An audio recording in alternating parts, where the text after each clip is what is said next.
kailangan po kasi maidepensa din po yung titulo. Pero sa akin ma'am, ginagawa din namin yung dapat namin gawin ng club. Ano, na maidepensa din yung titulo ma'am. Pero dagdag nga na inspirasyon kasi si Manny Pacquiao ang main fight doon, tapos ikaw undercard. Opo, na talagang Kailang hindi pa hiya mga Pilipino. Opo. Lahat ng Pilipino lalaban doon, panalo, di ba? opo, sana po na mapagbigyan kami ng ano pa na makikipinsa yung ano ma'am dahil nandun si Boss Manny ayan yung pay. Gusto ba kayo ni Boss Manny mo? Opo, nung ano po, yung pumunta po kami sa sa training niya. Sabi niya sa akin kung handa na ba daw, si Ando na ba daw. Sabi namin handa naman po. Humingi ka ba ng kahit ilang tips din kay Manny dahil magkasama nga kayo doon sa event na yon?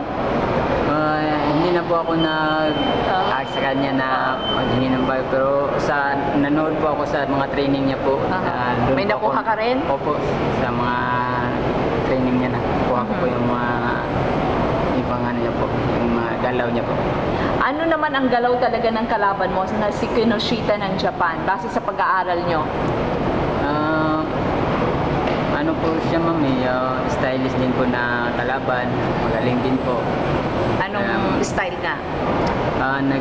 Yung Kanan ba yan? Kaliwete ba yan? Kaliwete po, pareho. Okay, pareho kayong kaliwete, okay. Parang naghihintay lang din po yung ano po, parang counter puncher siya ma'am. Counter puncher. Ikaw? Pag taas na sa ring mo, ano na po parang nagbabasahan lang muna tayo. Depende po kung sa galaw ng kalaban. Ano bang record niya?